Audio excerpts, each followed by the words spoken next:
اقرأ كتاب الله ترق جنانه وتنل عظيم الأجر والغفران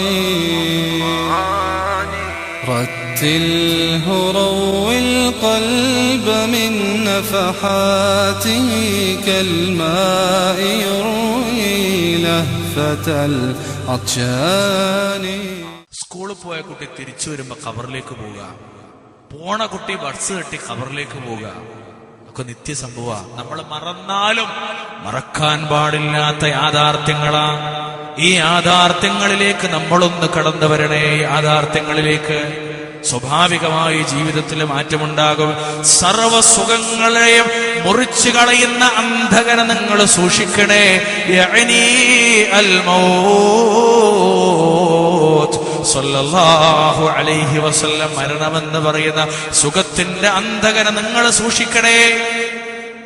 ഇത് ജീവിതത്തിൽ വരാനുള്ള സംഗതിയാണ്. അതുകൊണ്ട് തന്നെ ഞാൻ നിങ്ങളോടൊരു കാര്യം കൂടി പറയാണ്. മരണത്തെപ്പറ്റിയോ ഖബറിനെ പറ്റിയോ ചർച്ച ചെയ്യുന്ന ഒരു സദസ്സ് വിരസമായിരിക്കും. എന്റെ അനുഭവം. മരണം ഇങ്ങനെ പറഞ്ഞ ആളുകൾക്കൊരു അസ്വസ്ഥതയെ, ഖബർ ഇങ്ങനെ പറഞ്ഞ ആളുകൾക്കൊരു അസ്വസ്ഥതയെ, ഇവിടുന്ന് 4 തെറി പറഞ്ഞാലോ ഗ്രൂപ്പിസം പറഞ്ഞാലോ ഭയങ്കര ഇഷ്ടം. പക്ഷെ നമ്മള് ഏറ്റവും നമ്മയ്ക്ക് മാറ്റമുണ്ടാക്കുന്ന സംഗതിയിലേക്ക് നമ്മൾ തിരിച്ചു വരുന്നത്. അല്ലാഹു അനുഗ്രഹിക്കുമാറാവട്ടെ. യാഥാർത്ഥ്യമായത് ഒഴിഞ്ഞു നിൽക്കുന്നത് എന്താ? പരലോകം. മനുഷ്യൻ മരിച്ചാൽ, ഞാനും നിങ്ങൾ മരിച്ചാൽ ഉറപ്പാണ് നമ്മൾ ആരും ഇവിടെ വെക്കൂല, കൊണ്ടുപോയി ഇറക്കി വെക്കും കുഴിയിൽ. അല്ലെ? 6 അടി മണ്ണിൽ വെട്ടിയൊതുക്കിയ കുഴിയിലേക്ക് അങ്ങ് ഇറക്കി വെക്കുകയാ. വീടിനുമ്പുറത്ത് ചെറിയൊരു ആൾക്കൂട്ടമാ ടാർപ്പായ വിരിച്ചിട്ടുണ്ട്. ചെറിയ മഴയെ പേടിച്ചിട്ട് കസേരകൾ അങ്ങനെ നിരത്തുന്നുണ്ട്. വീടിനകത്തുനിന്ന് തേങ്ങൽ കേൾക്കുന്നുണ്ട്. ആരാണ് അവിടെ മരണപ്പെട്ടു പോയത്? ആളുകളോടൊപ്പം കളിച്ചുകൊണ്ടിരിക്കെ, പന്ത് കളിച്ചുകൊണ്ടിരിക്കെ 42 വയസ്സുകാരനായ എന്റെ അയൽവാസി 3 ദിവസം മുമ്പാണ് ഈ ലോകത്തോട് വിട പറഞ്ഞു പോയത്. അറ്റാക്ക് മൂലം 24 വയസ്സുകാരൻ ലോകത്തോട് വിട പറഞ്ഞു പോയത് 4 വർഷങ്ങൾക്ക് മുമ്പ്. പെട്ടെന്നുള്ള മരണങ്ങളാ. റബ്ബ് സുബ്ഹാനഹു വ തആല കാത്തുരക്ഷിക്കുമാറാകട്ടെ. പെട്ടെന്ന് നിങ്ങൾ ആലോചിക്കുക, എല്ലാം പുതപ്പിച്ച് കുളിപ്പിച്ച് റെഡിയാക്കി കട്ടിൽ കയറ്റി വെക്കാൻ. ഇപ്പോഴും ജീവിച്ചിരിക്കേണ്ടത് തോന്നുന്നു. ഞാനൊരു ഉംറക്ക് പോകുമ്പോ അദ്ദേഹം ഉണ്ട് ഉംറക്ക്, ഹൈറ്റിന്റെ ഒരാളുണ്ട്, എരഞ്ഞോളി മൂസ എന്ന് പറയും, വലിയ പാട്ടുകാരനാണ്. അദ്ദേഹം ഈ കൊണ്ടുപോകലിനെ പറ്റിയൊരു പാട്ട് പാടേണ്ടതുണ്ട്. എങ്ങനെ ഖബറിലേക്ക് കൊണ്ടുപോകുന്ന നിമിഷത്തെ പറ്റി എന്ത് രസമായിട്ട് അദ്ദേഹം പറഞ്ഞറിയോ? കെട്ടുകൾ 3 കെട്ടി കട്ടിലിൽ നിന്നെയും കേറ്റി കൂട്ടിച്ചുമാലതിലേറ്റി കൂട്ടത്തിൽ നിലവിളി പൊട്ടി അവസാനമുണ്ടൊരു യാത്ര, തിരുമടക്കമില്ലാത്ത യാത്ര.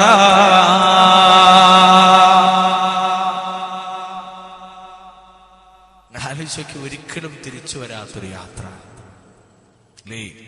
പുതുവസ്ത്രം ധരിച്ചാലും പുതുഭക്ഷണം കഴിച്ചാലും നന്നായി ഹെയർ സ്റ്റൈൽ നന്നാക്കിയാലും ജീവിതത്തിൽ ഒരുപാട് കാര്യങ്ങളെ കൊണ്ടുവന്നാലും ഇണയോടൊത്ത് ജീവിച്ചാലും മക്കൾക്ക് വേണ്ടി പണിയെടുത്താലും ഒരിക്കലും തിരിച്ചു വരാനാകാത്തൊരു ലോകത്തേക്ക് മനുഷ്യരെ കട്ടിലിൽ കൊണ്ടുപോകുന്ന വല്ലാത്ത നിമിഷങ്ങളുണ്ട്. എന്നിട്ട് കൊണ്ടുപോയി കുഴിയിലേക്ക് ഇറക്കി വെക്കുമേ. ആ കുഴിയിലേക്ക് ഇറക്കി വെച്ചിട്ട് തസ്ബീഹിനെ ചോദിച്ചിട്ട് ആളുകൾ അങ്ങ് തിരിച്ചു പോരുമേ. ഈ നിമിഷത്തെ പറ്റി മുജാഹിദ് പ്രസ്ഥാനത്തിന്റെ വിദ്യാർത്ഥി വിഭാഗം, മുജാഹിദ് സ്റ്റുഡൻസ് മൂവ്മെന്റിന്റെ ബാലവേദിക്കാര് ചെറിയ മക്കൾക്ക് വേണ്ടി പാട്ട് പാടിയിട്ടുണ്ട്. ചെറിയ മക്കൾക്ക് വേണ്ടി ഒരു പാട്ടുണ്ടാക്കിയിട്ടുണ്ട്. അർത്ഥവത്തായ ഗാനമാണ് അത്. ഖബറിനകത്ത് കിടക്കുന്ന ആളെപ്പറ്റി ആലോചിച്ചു കൊണ്ടുള്ളൊരു ഗാനമാണത്. ഭാര്യ ഭൂമി ലോകത്താ, മക്കള് ഭൂമി ലോകത്താ, ജീവിക്കാൻ ആവശ്യമായ സംഗതികളൊക്കെ ഭൂമി ലോകത്താ. ഞാനോ ഖബറിനകത്താണ്. എനിക്കാരാണ് എന്റെ കൂടെയുള്ളതെന്ന് മനുഷ്യരാശി വിലപിക്കാൻ വിധിക്കപ്പെടുന്ന ഒരു വല്ലാത്ത ലോകമുണ്ടേ വരാൻ. ചെറിയ കുട്ടിങ്ങനെ പാടിയൊരു പാട്ട് എനിക്ക് ഇപ്പോഴും ഓർമ്മയുണ്ട്. എന്തറിയോ?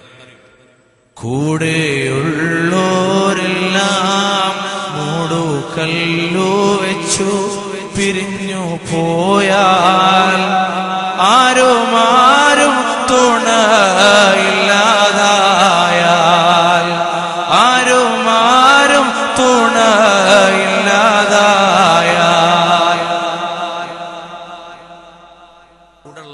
മക്കളൊക്കെ ഈ മൂടുകല്ല് വെച്ച് മണ്ണിട്ടിട്ട് പിരിഞ്ഞാണ് പോയി.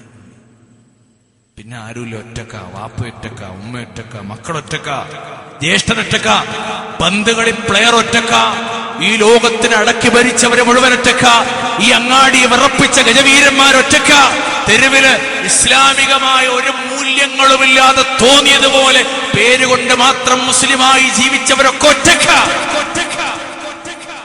ഖബറിനകത്തൊറ്റക്ക. നിങ്ങൾ ആലോചിച്ചു, ധാര ആലോചിക്കല്, ധാര ചിന്തിക്കല്, ധാര അന്വേഷിക്കല്, എല്ലാവരും ഒറ്റയ്ക്കാണ്. അങ്ങനെ അള്ളാഹു പറയുകയാ, മനുഷ്യരാശിക്ക് അവിടെ നിന്നൊരു പോക്കുണ്ടേ.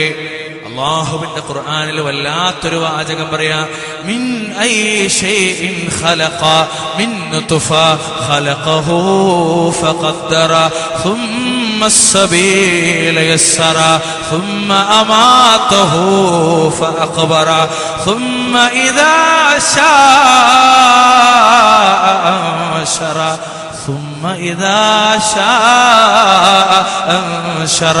മനുഷ്യരാശി ഖബറിനകത്തേക്ക് കൊണ്ടുപോയിട്ട് ആ ഖബറിൽ നിന്ന് ഒരു ഉയർത്തെഴുന്നേൽപ്പ് അവന്റെ ജീവിതത്തിൽ വരാനുണ്ട്. അതുകൊണ്ട് മനുഷ്യരെ നന്നായി ഒന്ന് ആലോചിക്കണേ. യൗമ യഹ്ശുറുഹും കഅല്ലം യൽബസൂ ഇല്ലാ സാഅതൻ മിനൻ നഹാരി യതആറഫൂന ബൈനഹും.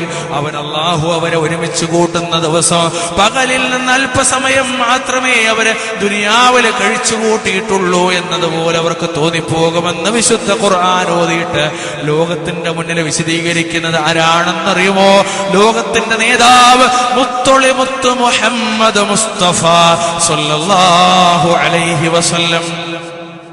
റസൂലുള്ളാഹി അങ്ങനെ ഓതി കേൾപ്പിച്ചു കൊടുക്കണം. എന്ത് ഭംഗിയാണെന്ന് റസൂലുള്ളാഹിന്റെ ഖിറാഅത്തിന്. ഖുർആനിലെ 10-ാം അധ്യായം സൂറത്ത് യൂനുസിന്റെ 45-ാമത്തെ വാചകം നിങ്ങൾ ആലോചിക്കും. നമുക്ക് ഏറ്റവും പ്രാധാന്യമുള്ള ദുനിയാവ് അന്ന് നിസ്സാരമായി തോന്നി. നമ്മൾ തീരെ കാര്യമാക്കാത്ത പരലോകം അന്ന് ഗൗരവമായി തോന്നി. അങ്ങനെ ഒരു വൈരുദ്ധ്യം ജീവിതത്തിൽ വരാനുണ്ട്. നമുക്കെപ്പോഴും അങ്ങനെ ദുനിയാവ് 1-ാം നമ്പറും പരലോകം 2-ാം നമ്പറുമാണ് നമ്മുടെ കണ്ണില്. നല്ല കാര്യങ്ങളൊക്കെ പിന്നെ, ചീത്ത കാര്യങ്ങളൊക്കെ ആദ്യം. അങ്ങനെയാ മനുഷ്യൻ പൊതുവെ. അതുകൊണ്ടാണ് ഞാനിത് പറഞ്ഞത്. നിങ്ങൾ ആലോചിച്ചു, ഇത് ശരിക്കും ഈ കാലം എന്നൊക്കെ പറഞ്ഞ ഈ പ്രദർശനങ്ങളുടെ കാലഘട്ടം.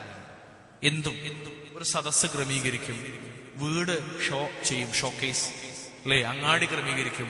ഞാനൊരു ആശുപത്രിയിൽ ജോലി ചെയ്യുന്ന ആളാണ്, de addiction centre, counselling centre. ഞങ്ങളുടെ സെന്റർ വരെ പബ്ലിസിറ്റി കൊടുത്ത് അറേഞ്ച് ചെയ്തിട്ടുണ്ട്. എല്ലാതും ലോകത്തിന്റെ മുന്നിൽ ഇങ്ങനെ പ്രദർശിപ്പിക്കണം. എന്നാൽ മനുഷ്യന്റെ മുന്നിൽ പ്രദർശിപ്പിക്കുന്ന ഒരു വലിയ സാധനമാണ്, അതും മനുഷ്യന്റെ മുന്നിൽ പ്രദർശിപ്പിക്കും. ഇന്ന് മനുഷ്യൻ ആലോചിക്കാത്തൊന്നും എന്തറിയോ? ഖുർആനിലെ 79-ാം അധ്യായം 36-ാമത്തെ വാചകം ഓതിയിട്ട് ലോകത്തിന്റെ നേതാവ് അഷ്റഫുൽ ഖൽഖ് സയ്യിദുനാ ശഫീഉനാ റഹ്മത്തുൽ ലിൽ ആലമീൻ സ്വല്ലല്ലാഹു അലൈഹി വസല്ലം ഓതി കേൾപ്പിക്കും. എന്താ ഓതി കേൾപ്പിക്കുന്നത്? വബർസത്തിൽ ജഹീമു ലിമൻ യറാ. കാണാവുന്നവർക്ക് വേണ്ടി നരകം വെളിവാക്കപ്പെടുന്നൊരു ദിവസം. കത്തിജ്വലിക്കുന്ന നരകമാണ് അത്. കാണാവുന്നവർക്ക് വേണ്ടി വെളിവാക്കപ്പെടുന്ന ദിവസമാണ്. ആ നരകത്തിനടുത്ത് വരാത്തവരായി നിങ്ങളിൽ ആരും തന്നെ ഇല്ല. പണക്കാരനും പണിക്കാരനും, അധ്യാപകനും വിദ്യാർത്ഥിയും, ഭാര്യയും ഭർത്താവും, അയൽവാസിയും, കൂട്ടുകാരനും, പാമരനും പണ്ഡിതനും പ്രമുഖനും, എല്ലാ അർത്ഥത്തിലും ഉമറാക്കളും ഉലമാക്കളും മുഴുവനും നരകത്തിന്റെ അരികിൽ വരാത്തവരായി നിങ്ങളിൽ ആരും തന്നെ ഇല്ലെന്ന് വിശുദ്ധ ഖുർആനിലെ 19-ാമത്തെ അധ്യായം സൂറത്ത് മറിയമിന്റെ 71-ാമത്തെ വാചകത്തിൽ കാണാ. നരകം മനുഷ്യന്റെ മുന്നിലങ്ങ് പ്രദർശിപ്പിക്കപ്പെടും. ഇതിങ്ങനെ കാണുമ്പോ മനുഷ്യരാശിക്ക് വിലാപങ്ങൾ ഉണ്ടാകും. അക്രമം ചെയ്തു പോയവൻ വിലപിച്ചു പോകും. റബ്ബ് തൃപ്തിപ്പെട്ട ജീവിതം, സംഘടനക്ക് വേണ്ടി ജീവിച്ചു പോയവർ, പാർട്ടിക്കാർക്ക് വേണ്ടി ജീവിച്ചു പോയവർ, പടച്ചറപ്പിന്റെ ആയത്തുകൾക്ക് വിരുദ്ധം പ്രവർത്തിച്ചു പോയവർ, ഹബീബ് സല്ലല്ലാഹു അലൈഹി വസല്ലമ ഇഷ്ടപ്പെട്ട ജീവിതത്തെ ഇഷ്ടപ്പെടാതെ പോയ ആളുകൾ മുഴുവനും വിലപിച്ചു പോകും. എന്താണ് അവര് വിലാപമെന്നറിയുമോ? യഖൂലൂന യഖൂലു യാ ലൈതനീ ഖദ്ദംതു ലിഹയാതീ. അവര് പറയും, ഞാൻ എന്റെ ഈ ജീവിതത്തിന് വേണ്ടി മുൻകൂട്ടി ചെയ്തു വെച്ചിരുന്നെങ്കിൽ എത്ര നന്നായിരുന്നേനെ. മരണപ്പെട്ടിട്ട് പരലോകത്തെത്തപ്പെട്ട മനുഷ്യരാശി പറഞ്ഞു പോണത് ഈ ജീവിതത്തിന് വേണ്ടി എന്നാ. ഏത് ജീവിതത്തിന് വേണ്ടി? പരലോകത്തെ ജീവിതത്തിന് വേണ്ടി.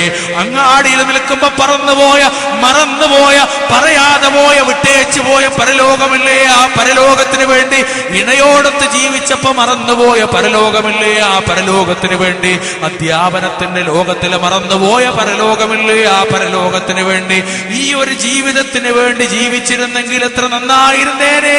മുൻകൂട്ടി ചെയ്തു വെച്ചിരുന്നെങ്കിൽ എത്ര നന്നായിരുന്നേനെ. എവിടെയാ മുൻകൂട്ടി ചെയ്യേണ്ടത്? ദുനിയാവിൽ. ഏത് ലോകത്തിന് വേണ്ടി? ഈ ജീവിതത്തിന് വേണ്ടി. അപ്പൊ മനുഷ്യന് ജീവിതമായി തോന്നുന്നത് എവിടെ അറിയുങ്ങള്? ഇവിടെ ജീവിച്ച 90 കൊല്ലല്ല, ഇവിടെ ജീവിച്ച 140 ആയുസല്ല. പിന്നെ എവിടെയാ? പരലോകാണ്. പരലോകത്തിലെത്തുമ്പോ മനുഷ്യന് തോന്നും, പഠിച്ചോനെ ജീവിതം പരലോകത്തായിരുന്നു, ദുനിയാവിലല്ലായിരുന്നു. ഇപ്പൊ നമ്മളിത് പറഞ്ഞാലും ആൾക്കാർക്ക് ഉൾക്കൊള്ളാൻ കഴിഞ്ഞോളന്നില്ല. 89-ാം അധ്യായം സൂറത്ത് ഫജ്റിന്റെ 24-ാമത്തെ വാചകമാണത്. ശരിക്കും ഈ ആയത്തെ മുന്നിൽ നോക്കുമ്പോൾ ഒരു ചിന്ത വരികയാണ്. 60 കൊല്ലം ജീവിച്ചതിനെ പറ്റി ഖുർആൻ പഠിപ്പിച്ചത് അപ്പൊ ജീവിതമല്ല എന്നാണ്. വാങ്ങിക്കൂട്ടിയ ഏക്കർ കണക്കിന് ഭൂമി അത് ജീവിതമല്ല എന്നാണ്. കെട്ടിപ്പൊക്കിയ 2 നില കെട്ടിടം അത് ജീവിതമല്ല എന്നാണ്. അവനന്റെ ഭാര്യയും മക്കളോടൊത്തുള്ള ജീവിതം അത് ജീവിതമല്ല എന്ന്. പിന്നെ ഏതാ ജീവിതോ? യാ ലൈതനീ ഖദ്ദംതു ലിഹയാതീ. പരലോകമാണ് ജീവിതമെന്ന് മനുഷ്യരാശി പറഞ്ഞു പോണ്. അതുകൊണ്ട് മുൻകൂട്ടി ചെയ്യണേ. ഇവിടെ ദുനിയാവിൽ, ഈ ദുനിയാവിൽ മുൻകൂട്ടി ചെയ്യണേ. പക്ഷെ ചെയ്തത് മുഴുവനും ക്ഷണികമായതിനു വേണ്ടിയാണ്, ദുനിയാവിന് വേണ്ടിയാണ്. ദുനിയാവിലെ മനുഷ്യരാശി ജീവിച്ചു പോയത് പരലോകത്തിന് വേണ്ടിയല്ല. സ്വത്തുണ്ടാക്കിയത് സ്വർഗം കിട്ടാനല്ല, കല്യാണം കഴിച്ചത് സ്വർഗം കിട്ടാനല്ല, മക്കളെ പോറ്റിയത് സ്വർഗം കിട്ടാനല്ല, കച്ചവടം ചെയ്തത് സ്വർഗം കിട്ടാനല്ല, ഏക്കർ കണക്കിന് സ്ഥലം വാങ്ങിപ്പോയത് സ്വർഗം കിട്ടാനല്ല.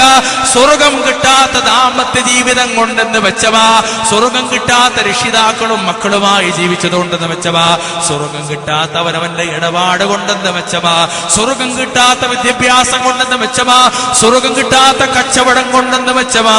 മനുഷ്യന് തോന്നിപ്പോകും പരലോകത്ത് ചൊല്ലുമ്പോ, പഠിച്ചവനെ ജീവിച്ചത് മുഴുവനും വെറുതെ ആയി പോയല്ലോ. ശരിക്കും മനുഷ്യന് വെറുതെ ജീവിച്ചെന്ന് തോന്നിപ്പോക എവിടെ അറിയോ? പരലോകത്ത്.